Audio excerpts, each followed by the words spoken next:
Hi, I'm Daniel Chan from UNSW Sydney. Welcome to another adventure in pure mathematics.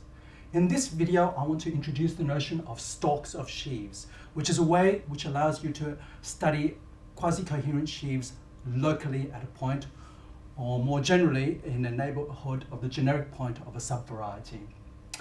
Okay, to look at the situation, the setup that we want to work in, we're going to consider X to be some sort of quasi-projective variety. For simplicity, I'll assume it's irreducible here, so we can picture it as something like this here.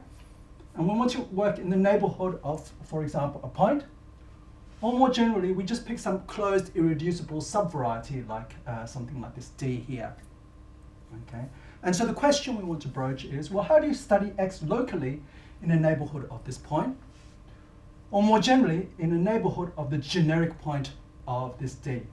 And we'll give this generic point a symbol eta. So in Grothendieck's theory of schemes, this generic point is an actual point in the sense that you can talk about it as an actual object, but you can also just think of this in terms of an idea. So what does it mean to study something in a neighbourhood of the generic point of this D? That just means that you want to study on any open set which is a neighbourhood of most of the points of this D. Okay, it doesn't have to be all of the points of the D, but most of them in the sense of a dense open subset of D. Okay, so you want to say, well, rather than just looking at, for example, in the case of a point, any sufficiently small open neighbourhood of P, here you're just looking at any sufficiently small open neighbourhood which contains a dense set of points of D. Okay. And the answer to this is we use what's called the local ring at D. Okay, so let's just define this, but we'll give a little bit of motivation. So what's the idea? If you want to look in a neighbourhood of this P, you pick some open set containing it. Okay, so like this. Okay, and you can look at just the ring of regular functions on that open set. So that's some sort of OX of U. Remember, this OX is the structure sheaf. But of course, you can pass to a smaller open set. So you can look at an even smaller one. And there's a restriction map from this bigger open set to the smaller one. So you can look at that one as well. And you can look at that OX, and it's now a smaller open set U. And in general, you want to look at as small an open set as you like. So you want to look at all of them, so you can take the union of all of these. And that gives us our notion of a local ring at D, so at this point. Okay. So more generally, we're going to do this where we look at all the open sets inside X, which contain a dense open inside D. Okay. So what we'll do is we'll look at all these OXUs, and this U will range over the set of open sets such that U intersect D is actually dense inside D. And you take the union of all of those, you will get this local ring. And you can check that this is a local ring because each of these are rings. So if you multiply two elements in two of these, okay, there's some, you can look at the intersection of those two open sets, okay, and you can multiply in that intersection, the OX in the intersection of those two open sets. So I'll let you check that this is actually a ring. The fancier way to write this is in terms of the notion of a direct limit. Hopefully you've seen this before, but if not, I'll give you a different way to define these stalks, okay, and these local rings. So this union is a special example of what's called a direct limit, and you can write this as the direct limit of these OXUs as U runs over this set here, okay. So if you want something a little bit more explicit to understand what this is, so essentially, so if D is just a point, you replace D with a point. Basically, what this set will be is just any regular function which is defined at P, okay, because it's defined on some open neighbourhood, okay, so it's certainly defined at P. And it's just some rational function which is actually defined at P. So more generally, what is this local ring? And this will also show that it is a ring. Okay, it's going to be some rational function on this quasi-projective variety, irreducible quasi-projective variety, such that f is defined on some dense open subset of D. And from this point of view too, okay, you can also see that this is a ring. Okay, so because if you have two such functions, they're defined on dense open subsets of D, okay, so they're defined on some open sets, okay, which in this case include a dense open of D, okay, then their product will also be defined on some possibly smaller dense open subset of D. Okay, it's going to be at least the intersection of those two open sets. Okay, so that gives us how we look at this ring of regular functions locally at a point or at the generic point of some irreducible closed subvariety. So what about quasi-coherent sheaves M? Okay, so what's the stalk of that? Well, we mimic exactly the same notion here. Okay, so let's just do it in the case of a point. Okay, so what we do is we just look at all the open neighbourhoods of a point, all these open U containing P. We look at this, the sections over that M, so M of U, okay, and we just take the direct limit of that. Okay, so in this case, it won't necessarily be a union, okay, like you have here, but it's a similar sort of idea, and I'll give you a different way to look at it here if you're not familiar with the notion of a direct limit. But this is very nice if you do know about this concept. Okay, so the other point of view is, remember, we can reduce a lot of algebraic geometry to commutative algebra. And the point of Grothendieck's philosophy is that this is actually the case in affine geometry. And since if you're given any quasi-projective variety x, you can write it as a finite union of affine open sets. Okay, so suppose x is u1 union all the way up to un, where all these ui's are affine open sets. So ui's are given basically by some commutative ring Ri. You can look at it as spec of Ri. So Ri is just the coordinate ring of ui. Okay, so if these are, or in this case here, these can be actually varieties. Okay, affine varieties, and this Ri is just a coordinate ring of the variety. Okay, and so remember our point of view in this playlist is that if you want to look at a sheaf, a coherent sheaf or quasi-coherent sheaf on X, okay, if that's M here, there's a quasi-coherent sheaf on this X, well, it's given by a quasi-coherent sheaf on each of these, Mi, and Mi is just an Ri module, okay? And then you've got to make sure that there's some compatibility, so there's some descent data that's involved to make sure you can glue these different modules together, okay? So that's our point of view of a quasi-coherent sheaf on this X, okay? And we want to look at a stalk, okay? So let's just do it for any D, okay? Well, let's start maybe with a point. If you have a point, of course, the point has to lie on one of them. So of course, if you want to look at locally in a neighbourhood of that point, suppose for example the point is inside U1, you might as well just restrict your quasi-coherent sheaf to U1 and just look at the corresponding sheaf there, which is given by M1. Okay, and that allows you to think about it in terms of just commutative algebra. More generally, if you have some subvariety like this D here, then it has to intersect one of these UIs in a dense set. So we're going to pick some UI such that the intersection with D is dense in D. Okay? There's always going to be at least one of them, so you just pick any of them, and it's going to give us the same way of computing the stalk there. Okay? So you pick that. Okay? So you pick something like this, and maybe here's a UI. So I'll draw it in like this. Here's my UI. It contains a dense open inside here. Okay, so inside this UI is given by its coordinate ring, which is a ring Ri. Okay, so here's our Ri here. And you can say, well, this is some closed subvariety, so it corresponds to an ideal. It's irreducible, in fact, so it corresponds to a prime. Okay, so let me write that out explicitly. So if you let P be all the functions in Ri, which are 0 on D, well, in this case, you're looking inside.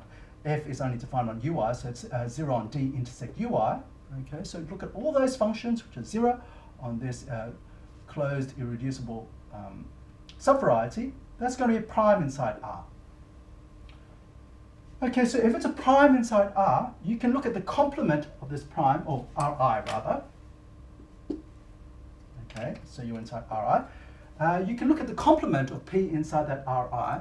And because this is prime, it's easy to check that this is a multiplicatively closed set, so you can actually use that as the denominator set to invert elements. So what we're going to do, if you want to look at the stalk of this M at the generic point of this D, my prescription for it is firstly you restrict this M to this UI by looking at Mi, and then you just have this Ri module, and since this is an Ri module, you can just invert the elements of U. okay?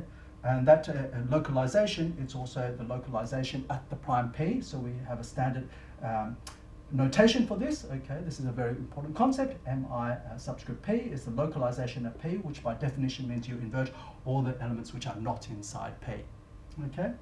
And this algebraic gadget here that you get from localizing Mi, okay, at this P is precisely the stalk, okay? So this gives you another way of looking at the stalk, okay? Notice here that we've picked this UI. If you pick a different one, you'll get an answer which looks a little bit different, but remember there's a way of connecting the different MIs together via the descent data. And that will provide an isomorphism between the two different versions of your stalk defined this way, okay? So let's have a little think about why this is true, okay? So firstly, what is the stalk of this sheaf M in a generic point of this D, okay? So firstly, you just have to restrict to sufficiently small open neighborhoods of a dense subset of points of D, okay? So you can restrict to this UI first. So that's what we do, we restrict it to this UI first by looking at MI. And what are you doing now when you invert all these elements here? So you take something which is not inside P, like this, some F, okay, which is not inside P. P is the set of functions in Ri which are 0 on here. So the zeros of some F like this inside P is not going to contain all of this D. So maybe I'll draw in F equals 0. F equals 0, like that. That's this thing here. And to invert F, what does it mean? That means that you look at the local ring, which is the complement of F equals 0. So that means you look at the smaller open set, where inside this UI you've moved this locus here. Okay, so that gives you a smaller open set. And as you remove more and more, okay, as you invert more and more of these elements which are not in P, what you get is you'll range over some subset of this U, which is sufficiently fine. Okay, this a collection of these U's, which is sufficiently fine, okay, to get you this answer. Okay, so that allows us to recast this notion of stalks in terms of pure commutative algebra, and so we can use the machinery of commutative algebra to study the stalk. Okay, so let's have a look at a simple example of localization and stalks. Okay, so here we're going to look at the projective plane with homogeneous coordinates x, y, and z. So here are the coordinate lines, x equals 0, y equals 0, and we want to localize here. In this case, I've picked the z equals 0 as my subvariety, closed subvariety called D. Okay, and we want to look at a neighborhood of the generic point of D. Okay, so what do we do? So the prescription that I gave here is that you look at this projective plane as a union of affine open sets, and the usual ones are given by x non-zero, y non-zero, and z non-zero. So let's look at the affine patch where x is non-zero, and look at the coordinate ring there, so we can reduce to the commutative algebra of that affine open set. So R is the coordinate ring of this U. Okay, here is the field that we're working over. And how do we get that? Well, it's given in terms of these homogeneous coordinates by y on x, which is my capital Y, and z on x, which is my capital Z. It's the affine plane here in coordinates capital Y and capital Z. Okay, so that's the first thing, is to look at x non-zero, the complement of this x equals 0 line, and that's that affine plane that you have there. The next thing is that you want to see, well, when you restrict this subvariety to that affine patch, okay, what does it correspond to? Okay, so you want to look where z equals 0. So inside here, that means that z on x is equal to 0. That's precisely what it means. So really, you're looking at the ideal inside here, polynomial ring in capital Y and capital Z, generated by this big Z here. And so to do the localization to get this stalk, okay, what do we do? What is this OXD? You take the module itself, okay, so OX corresponds to this R, so just the polynomial ring in big Y and big Z. And you want to invert everything that's not inside P. So you take all these polynomials, f of big Y, big Z, and you can invert any G such that it's not inside Z, which just means that Z doesn't divide it, okay, so Z doesn't divide that. So you're just looking at all these rational functions where in the denominator this is not a multiple of z. So it's got some constant term with respect to powers of z. Okay, so it's some term which just has a polynomial in y. Okay, that's what it means. Okay, so hopefully that gives you a little bit of feel for this idea of a local ring. So it's not so easy to write down, okay, and the more we think about it as a gadget. Okay, so let's have a look at some nice properties of stalks. Okay, so the first thing is that we have this localization functor looking at stalks. Okay, so suppose we're given some x is some irreducible quasi-projective variety and some closed subvariety here, D. Okay, so we can take any quasi-coherent sheaf M, script M here, and we look at its stalk at the generic point eta of this D. It's quite easy to see that actually this thing here is a module over this local ring OXD. And this is quite easy to see from the description I gave using commutative algebra. Remember, when you localize, okay, a module, you get a module over the local ring. And that's what this is expressing here, the fact that these stalks actually land and give you modules over this ring here. So this is an abelian category, this is a abelian category, and it turns out that this is a functor. So remember, this also gives you maps on so not only sends objects here to objects here, but of course you get functions here to functions here. That's how localization works, okay? And it's actually an exact functor. So if you don't know what exact means, just remember that in particular it means it preserves direct sums and also preserves kernels and co-kernels. So it preserves surjectivity and injectivity in particular. Okay. So this is a very nice and useful fact that can't be overstated. Okay. So the other thing is that suppose you have M is some coherent sheaf, not just quasi-coherent but coherent. If you look at it locally at every point, so you look at all these stalks MP for every point, and they're always 0, that means that the coherent sheaf script M itself is 0. This is a wonderful local characterization. Okay, so of course, if this script M, this coherent sheaf is 0, then all these localizations is 0. But this is giving a converse which allows you to check whether a sheaf is 0 or not by looking locally at every point. And a further example of this idea of using local information to give you global information is, suppose now you have a morphism of coherent sheaves F from M to N. Then you get for every single point morphism from the stalk MP to NP, so that's going to be inside this OXP mod in this case. And the point is that to test surjectivity of this map, you just have to check surjectivity of these maps on stalks for every point, and similarly for injectivity and isomorphism. So in particular, if you want to check that two coherent sheaves and a morphism between them is an isomorphism, you just need to check on the stalks locally like that. Okay. So I won't prove these. Basically, the first two are just exercises in commutative algebra because I've reduced this notion of stalks to something that you can see in commutative algebra. Okay. So let's look at the how you can prove part C from parts A and B, because that's rather nice and shows you how we can use some of the ideas that's involved. Okay, so let's just prove the surjectivity, the injectivity, and the isomorphism part is the same. I guess very similar, and isomorphism follows from both the surjectivity and injectivity part. So firstly, we have an exact sequence here. Okay, so M to N maps like this, and then you can look at what is N over the image of M. Okay, so that's a co-kernel of F, and you have this surjective onto here. Okay, that's the quotient, remember, of this N by the image there, so that's surjective. And this is an exact sequence. Okay, and remember, what does part A mean? It's exactness of localization. So if you look at all the stalks, okay, you've got a map on all the stalks, Fp for every point P inside X, you have a map Fp from the stalk MP to the stalk NP, and from NP to the co-kernel of Fp. Okay, so that's the first, what A says. And what's B say? B says that, well, firstly, this co-kernel of F, since M and N are coherent, rather N is coherent, you know that this co-kernel of F is coherent, so we can apply B. Okay, And it says that to check that this coherent sheaf is 0, you just need to check that, so that being 0, it just has to have all the stalks being equal to 0. Okay?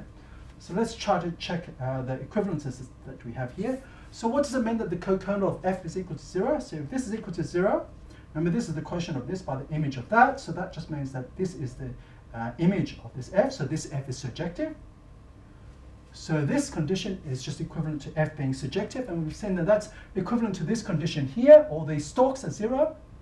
So all these stalks are 0. So what does it mean for this to be 0? Remember, this is an exact sequence, so that just means that all these maps here are surjective.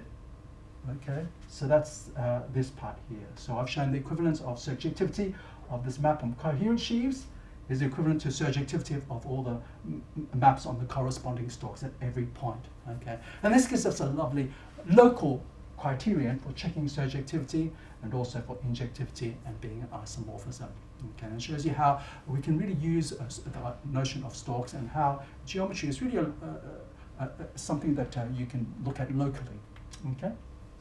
So the other thing that we can use stalks for is to give a notion of support, which gives us a way to understand modules more geometrically. Okay, so I'll introduce it in this proposition definition. I won't prove the result that's in here. So if you're given a coherent sheaf script M on this quasi-projective variety X, what's its support? It's going to be some closed subset of X, okay, and it's defined as follows. We look at all the points inside here such that the stalk is non-zero.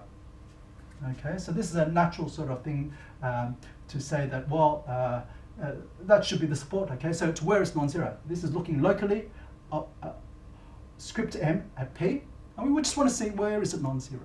Okay, so where it's non-zero, well, you can kind of say it's the support is there. Turns out that this is always a closed subset.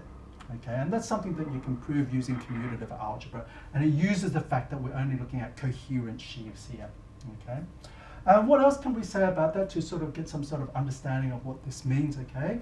So suppose you have now a U, an open set, which is in the complement of the support, inside X minus support of M. Well, if you look at the sections of this sheaf M over U, then it's 0. And the reason why is as follows. Well, U is itself a quasi-projective variety, so you can restrict script M to this U. And on that U, remember you're in the complement of this, so this MP is always 0. So by part B here, okay, it's the 0 sheaf there. Okay, so if it's a 0 sheaf there in particular, the sections over U is equal to 0. Okay, so this is another way to sort of look at the support. Okay, on the complement of it, the sheaf is going to be 0, and on it, that's kind of where this really lives. Okay, and to just emphasize this, it's good to look at the following example, which should reinforce this concept somewhat. Okay, if you have a closed subvariety D inside this X, one of the sheaves that I mentioned, which is very important, is this OD. Okay, so it's just a structure sheaf OX modulo the ideal sheaf of basically functions which are 0 on D, so O minus D. If you look at the support of that, that's just D. And that's kind of what you'd expect, okay? Remember, this is the generalization of a skyscraper sheaf. If D is just a point, then you should think of it as just basically the skyscraper sheaf as just a copy of the field sitting above that point, and it's 0 elsewhere. And this generalizes this fact. This OD here, it lives on D, it's 0 elsewhere, okay? And basically, it's just regular functions along here, okay? I won't prove it in general, but I'll give you the flavor of what's going on in the affine case, and really that tells you, when you piece together all the affine patches, it gives you this result here. So I'll just do it in the affine case, where X is equal to spec R. In other words, this X is some affine variety whose coordinate ring is R. In that case, what does this D correspond to? It corresponds to some ideal inside this R, okay? And then I need to show that for every point that's not inside D, it's not inside the support. Okay, we want to show these are equal, and P is inside D, then it is inside the support. So let's start with the case where P is not inside D. So maybe we'll pick something inside here like this. Okay. Then what is this I here? They're the set of all the functions which are 0 on here, right? And since they correspond, and P is not inside here, you can actually find a function f, which is non-zero here, but and is 0 on D. So f is inside I, but it's not in 0 at P. And that's just because of this correspondence we have between these radical ideals and these closed subvarieties. Okay, so now what we want to do is we want to show that this P is not in the support. So we want to look at a sufficiently small open neighbourhood of this P. Okay, so we've got some f is non-zeros there, so f, the zeros of that will contain all of this D, and maybe some other things, but it won't contain this P. Okay, so that's going to give us some, maybe I'll draw it like this. Okay, so this is where f is non-zero. Of course, Zariski open sets don't usually look like that, but I'll just draw it like this so that it's a little bit easier to sort of like visualize. Okay, so that's a neighborhood of P. Okay. Okay, so the f non-zero neighborhood, and it doesn't include this D. F is 0 on this D. Okay, so when you look at that neighborhood, you invert f. And so we look inside here. So this is a module over Rf inverse. Okay, f acts as 0 on R mod I since f is inside I. Okay, so multiplication by f sends everything into I, so it's 0 here. But it's also invertible, so that means in this localization it's 0. So in any further localization, you'll only get 0. So that means that the stalk here, okay, the stalk of this OD at P is going to be 0. So since the stalk is 0, okay, you're not inside the support. P is not inside the support. Okay, so let's do the complement, okay, and show that if P isn't a point on D now. Okay, P is a point on D, then what do you have? Then you do actually have P is inside the support of this OD. And the way we'll do it is as follows. Okay, so here there's a surjection of OD onto OP. Okay, and so the reason why that's the case is that, well, both of these are just quotients of O. And to get this surjection just means that, well, the ideal sheaf of this D is contained inside the ideal sheaf of P. Okay, you can check if you think through that, that's all that corresponds to. And that's not difficult to show, okay? If a function is 0 on P, okay, or rather, if it's, a function is 0 on D, okay, it's certainly 0 at P because D is now containing this P here, okay? So in other words, there's some surjection here. I'll let you think about why that's true. And now remember we had this thing about localization is exact. So when you look at the stalks, it's still true that the corresponding map is going to be surjective, okay? So let's look at OP, and the little calculation means that in this case, when you look at this skyscraper sheaf here, you can calculate quite easily that the stalk there is, well, essentially is just this OP back, okay? So this is, in particular, is non-zero, okay? So since this is, the stalk here at P is non-zero, and this is surjective when you look at the stalks as well, that means this D, if you look at the stalk at P, is also non-zero, otherwise it can't surject onto this non-zero stalk here. So since this is non-zero, P is inside the support of OD. Okay? So this notion of stalks here also gives us a nice way to geometrically understand a coherent sheaf. I hope you enjoyed this adventure in pure mathematics.